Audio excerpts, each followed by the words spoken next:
Hello friends, welcome to infinity academy. मी आहे मैत्री आणि या व्हिडिओत तुम्ही पाहणार आहात प्रॅक्टिस सेट नंबर 29. या आधीचे आणि नंतरचे व्हिडिओ सुद्धा मी अपलोड केलेले आहेत. त्याच्या लिंक तुम्हाला डिस्क्रिप्शन बॉक्समध्ये मिळून जातील. तुमच्या स्टँडर्डचे अदर सब्जेक्टचे व्हिडिओ सुद्धा अपलोड केलेले आहेत, ते सुद्धा तुम्ही चेक करू शकता. चला तर मग बघूया. 29 मध्ये आपल्याला काही वस्तूंच्या किमती कशा काढायच्या किंवा रेशोवरून आपण प्राइस फाउंड कशी करायची हे बघायचं. फर्स्ट क्वेश्चन बघा काय दिलाय. If 20 meter cloth cost 3,600 rupees, find the cost of 16 meter of cloth. आपल्याला 20 मीटरची, ठीक आहे, 20 मीटरची किंमत दिलेली आहे 3,600 रुपीज. ठीक आहे, तर त्यांनी आपल्याला 16 मीटरची विचारलेली आहे. मग हे कसं काढणार? ज्या वेळेला आपल्याला काही अनेक गोष्टींची किंमत दिलेली असेल त्यावरनं आपल्याला एकाची किंमत काढायची आहे.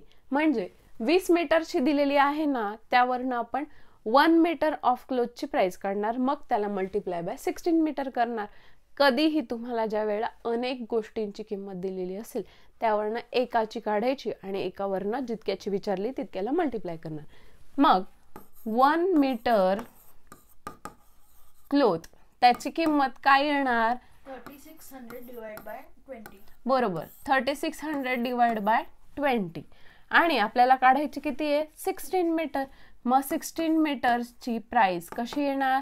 3600 अपॉन 20 मल्टिप्लाय बाय 16. ठीक आहे, मग आता आपण हे सॉल्व करूया. 0 कट 0 कट 2 ने आपण 16 ला डिवाइड करूया. 2 1 जा 2, 2 8 जा 16. काय उरलंय वरती? 360 मल्टिप्लाय बाय 8. ठीक आहे, 8 6 जा 48, कॅरी 4, 8 3 जा 24 प्लस 4 28. ठीक आहे, म्हणजे 2880 रुपीज आपल्याला 16 मीटर क्लोथला लागणार आहे. मग आपण वर्ड मध्ये लिहिणार 16 मीटर क्लोथ रिक्वायर्ड 2880 रुपीज. काय आलंय तुम्हाला? सेकंड बघा आता. Find the cost of 8 kg of rice if the cost of 10 kg is 325 rupees. आता आपल्याला इथे 10 kg किंमत दिलेली आहे 325 रुपीज.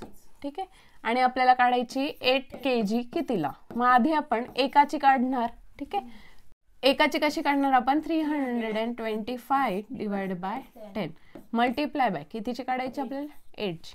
ठीक आहे, मग आता आपण डिवाइड करणार. 5 2 जा 10, 5 6 जा 30 आणि किती उरले? 2, 5 5 जा 25. इथे 2 आहे, इथे 8 आहे, परत 2 ने डिव्हिजिबल आहे. 2 1 जा 2, 2 4 जा 8. काय उरलंय मग? 65 मल्टिप्लाय बाय 4. 4 5 जा 20, कॅरी 2, 4 6 जा 24 प्लस 2 26. म्हणजे आपल्याला 8 kg राईस कितीला मिळणार? 260 रुपीजला. मग आपण वर्ड मध्ये लिहिणार 8 kg rice cost is 260 rupees. कळालंय तुम्हाला? नेक्स्ट बघा. If 14 chairs cost 5992 rupees, how much will have to be paid for 12 chairs. बघा, 14 चेअर्सला 5992 रुपीज लागतायत, तर 12 चेअर्सला किती हे आपल्याला विचारलंय. मग एका चेअर्सची काढण्यासाठी आपण काय करणार? 5992 ला 14 ने डिवाइड करणार आणि मल्टिप्लाय बाय 12, कारण 12 चेअर्सची आपल्याला काढायची आहे. ठीक आहे, मग काय करणार? 2 ने डिवाइड करूया आपण. 2 6 जा 12. ठीक आहे, मग आता याला 7 ने डिवाइड करूया. 7 च्या टेबल मध्ये 59 च्या अगोदर कुठला नंबर येतो? 56. 7 8 जा 56, किती उरले? 3. ठीक आहे, 7 च्या टेबल मध्ये 39 च्या अगोदर कुठला नंबर येतो? 35, किती नंबरला? 5 जा 35, उरले किती? 4. 42 उरलेला आहे. 7 6 जा 42. ठीक आहे, 7 1 जा 7. वरती काय उरलंय मग आता? 856 मल्टिप्लाय बाय 6. ठीक आहे, 6 6 जा 36, कॅरी 3. ठीक आहे, 6 5 जा 30 प्लस 3. 33. ठीक आहे, 33 कॅरी 3 6 8 जा 48 प्लस 3 51 ठीक आहे, म्हणजे आलेलं आहे 5136. मग आपण लिहिणार the cost of 12 chairs is 5136. कळाले तुम्हाला? ठीक आहे. नेक्स्ट बघा fourth question. The weight of 30 boxes is 6 kg. 30 बॉक्सेसचं वेट किती आहे? 6 kg. पुढे आपल्याला विचारलेलं आहे what is the weight of 1080 such boxes. मग असे 1080 जर आपण बॉक्सेस घेतले तर त्यांचं वजन किती येणार हे आपल्याला विचारलंय. मग आधी आपण मग काय करणार? 6/30 मल्टिप्लाय बाय 1080. 1080 बॉक्सेसचं काढायचं आहे ना. ठीक आहे, मग काय करणार? हा 0 कट, हा 0 कट. 3 ने डिवाइड करणार 6 ला. 3 1 जा 3, 3 2 जा 6. Calculate 2 multiply by 108. ठीक आहे, मग 2 8 जा 16 कॅरी 1. 2 0 0 प्लस 1 1. 2 1 जा 2. ठीक आहे, मग किती आलेलं आहे ते वजन? 216 kg. मग आपण पूर्ण वाक्यात लिहिणार खाली the weight of 1080 boxes is 216 kg. कळलं तुम्हाला? तर बघा नेक्स्ट क्वेश्चन आपल्याला काय दिलेलं आहे. A car travelling at a uniform speed covers a distance of 165 kilometre in 3 hours. एक कार आहे, युनिफॉर्म स्पीड म्हणजे काय? एकसारख्या स्पीडने ती चालते. तर 3 hours मध्ये ती कार 165 किलोमीटर जातीये. ठीक आहे, ॲट दॅट सेम स्पीड, त्याच स्पीडने जर कार जात असेल तर फर्स्ट क्वेश्चन आपल्याला विचारलाय how long will it take to cover a distance of 330 kilometre. त्याच स्पीडने जर ती जात असेल तर 330 किलोमीटर पार करायला तिला किती वेळ लागेल. आणि दुसरा प्रश्न आपल्याला विचारलेला आहे हाऊ फार will it travel in 8 hours. आणि जर 8 तास तिने त्याच स्पीडने ट्रॅव्हलिंग केलं तर ती किती किलोमीटर पार करेल हे आपल्याला विचारलंय. बघा फर्स्ट आपल्याला काय विचारलेलं आहे? किती वेळ लागणार? 330 किलोमीटर्स मध्ये. ठीक आहे, आणि सेकंड आपल्याला काय विचारलेलं आहे? 8 hours मध्ये ती किती किलोमीटर ट्रॅव्हल करेल.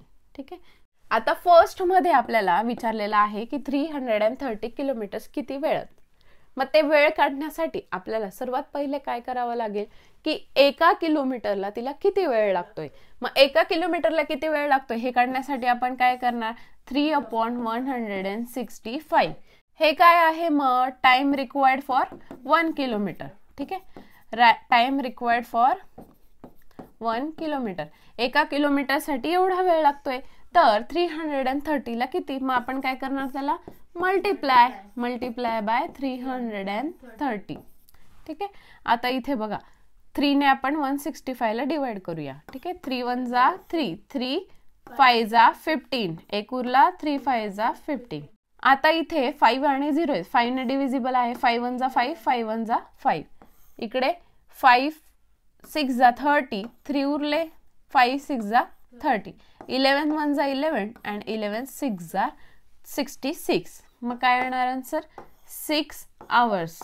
ठीक आहे, म्हणजे तिला 330 किलोमीटर पार करायला 6 hours लागतात. मग तुम्ही एंड स्टेटमेंट लिहिणार car required 6 hours to travel 330 kilometers. ठीक आहे, मग सेकंड आपल्याला काय विचारलेलं आहे? आता सेकंड आपल्याला विचारलंय की 8 hours मध्ये किती डिस्टन्स ट्रॅव्हल करणार. ठीक आहे, मग त्याच्यासाठी आपण काय करणार? 165 ला 3 ने डिवाइड करणार. याने काय निघेल की 1 तासात ती किती किलोमीटर ट्रॅव्हल करते हे आपल्याला कळेल. ठीक आहे, आपल्याला विचारलेलं 8 hours साठी आहे तर आपण त्याला 8 ने मल्टिप्लाय करणार. ठीक आहे, मग आता याला 3 ने डिवाइड केल्यावर काय येतं आपल्याला माहिती आहे. बघा 3 ने डिवाइड केल्यावर किती येतंय? 55. मग आपण 55 मल्टिप्लाय बाय काय करणार? 8. आता 8 5 जा 40 कॅरी 4. 8 5 जा 40 प्लस 4 440. ठीक आहे, हे आन्सर आलंय. मग आपण काय म्हणणार? इथे एंड स्टेटमेंट लिहिणार car travels 440 kilometre in 8 hours. कळालंय तुम्हाला? दोन्ही सब क्वेश्चन कळाले. तर बघा नेक्स्ट बघा 6th क्वेश्चन काय विचारलंय. A tractor uses up 12 liters of diesel while plugging 3 acres of land. बघा 12 लिटर पेट्रोल किती एरियासाठी लागतोय? 3 एकर्स. ठीक आहे. पुढे काय विचारलंय? How much diesel will be needed to plug 19 acres of land. ठीक आहे. मग अशा 19 एकर्स साठी किती डिझेल लागेल हे विचारले. ठीक आहे. मग कसं काढणार? एका एकरला किती लागते? बरोबर. पहिले एका एकर साठी किती लागते ते काढण्यासाठी काय करणार आपण? कशाने कशाला डिवाइड करणार? 12 ला 3 ने. ठीक आहे. 12 ला 3 ने डिवाइड करणार. ठीक आहे. Multiply by 19. असे 19 एकर्स साठी करायचंय. मग काय करणार? 3 1 जा 3, 3 4 जा 12. काय उरलंय? 4 मल्टिप्लाय बाय 19. काय येणार मग? 76. 19 4 जा 76. ठीक आहे. 76 लिटर डिझेल लागेल. मग आपण एंड स्टेटमेंट लिहिणार a tractor required 76 litre diesel for 19 acres. कळाले तुम्हाला? नेक्स्ट बघा 7th question. At a sugar factory 5376 kg of sugar can be obtain from 48 tons of sugar केन.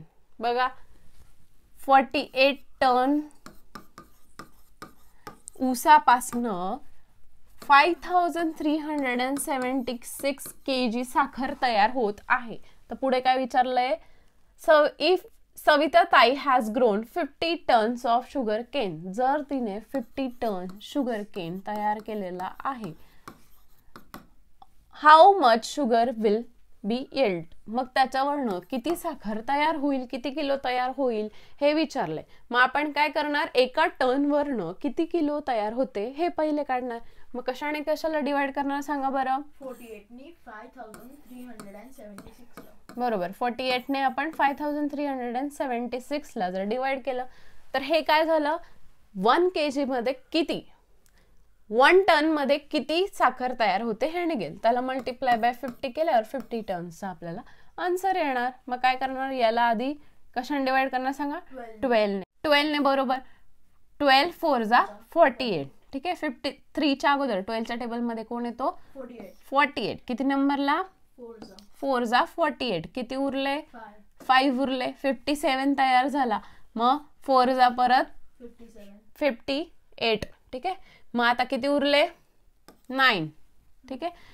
मग आता 12 8 जार 96. इथे 4 आहे, इथे 448 आहे. परत 4 ने डिवाइड करणार. 4 1 जा 4, 4 1 जा 4, 4 1 जा 4 आणि 4 2 जा 8. ठीक आहे. काय उरले वरती? 112 multiply by 50. 0 as it is लिहिणार. 5 ने आपल्याला याला मल्टिप्लाय करायचं. 5 2 जा 10 कॅरी 1. 5 1 जा 5 प्लस 1 6. 5 1 जा 5. 5600 एवढा किलो साखर तयार होईल. मग आपण लिहिणार in 50 tons 5600 kg sugar will be yield. कळालंय तुम्हाला? तर हा होता आपला 7th क्वेश्चन. आता नेक्स्ट क्वेश्चन बघा. If an orchard there are 128 mango trees in 8 rows. बघा 8 रोज मध्ये किती मँगो ट्रीज आहे? 128. ठीक आहे. If all the rows have an equal number of trees. प्रत्येक रो मध्ये इक्वल नंबर ऑफ ट्रीज आहेत. How many trees would there be in 13 rows. अशा 13 रोज मध्ये किती झाडं येतील हे आपल्याला विचारलंय. मग त्यासाठी आपण अगोदर काय करणार? एका रो मध्ये किती ट्री प्लांट होतील हे पहिले काढणार. 1 रो मध्ये किती प्लांटेशन होईल ते काढणार. कसं निघणार ते? 128 डिवाइडेड बाय 8. ठीक आहे. आणि मग 13 रोजचं कसं निघणार? 128 डिवाइड बाय 8 म्हणजे हे एकाचं मल्टिप्लाय बाय 13. ठीक आहे. मग याला आपण कशाने डिवाइड करणार? 8 ने. 8 1 जा 8. 8 1 जा 8. किती उरले? 4. 8 6 जा 48. काय उरलंय मग? 16 मल्टिप्लाय बाय 13. काय येणार आन्सर? 208. एवढ्या ट्रीज 13 रोज मध्ये राहणार. मग आपण एंड स्टेटमेंट लिहिणार 208 ट्रीज आर इन 13 रोज. कळाले तुम्हाला? तर 9th क्वेश्चन बघा आता. A pond in a field holds 1,20,000 litres of water. एका पॉन्डमध्ये, एका तलावात 1,20,000 लिटर एवढं पाणी राहतं. It cost 18,000 rupees to make such a pond. जर असा तलाव तयार करायचा असेल तर आपल्याला 18,000 रुपये एकासाठी लागतात. How many ponds will be required to store 4,80,000 litres of water. मग आपल्याला 4,80,000 लिटर पाणी स्टोअर करायला असे किती पॉन्ड्स तयार करावे लागतील. And what would be the expenses. मग याच्यासाठी किती खर्च येणार हे आपल्याला विचारलं. बघा, एका तलावात किती पाणी मावतंय 1,20,000, पण गरज कितीची आहे 4,80,000 ची. सगळ्यात पहिले आपल्याला किती तलाव असे बनवावे लागतील हे काढण्यासाठी काय करावं लागेल की रिक्वायर्ड किती आहे 4,80,000 आणि एका तलावात किती लिटर मावत आहे 1,20,000. याने आपल्याला डिवाइड करावं लागेल. हे 4 झिरोज कट, हे 4 झिरोज कट, 12 4 जा 48. म्हणजे असे आपल्याला 4 तलाव लागणार आहेत. ठीक आहे. मग एका तलावाला आपल्याला खर्च दिला आहे 18,000. मग आपण काय करणार, अशा 4 तलावांसाठी काढण्याला काय करणार मल्टिप्लाय. कितीने 4,18,000. बरोबर, 4,18,000 ने. 18 4 जा किती होता 72 आणि हे झिरोज ॲज इट इज. ठीक आहे. म्हणजे आपल्याला खर्च येणार आहे 72,000. मग आपण लिहिणार we required 4 ponds and it cost 72,000 rupees. कळालंय तुम्हाला. तर हा होता आपला 9th क्वेश्चन आणि practice set number 29. I hope तुम्हाला प्रॅक्टिस सेट नंबर 29 व्यवस्थित समजला असेल. अशाच काही व्हिडिओसाठी चॅनलला सबस्क्राईब करा, तुमच्या फ्रेंड्ससोबत शेअर करा आणि व्हिडिओला लाईक करायला विसरू नका. थँक्यू.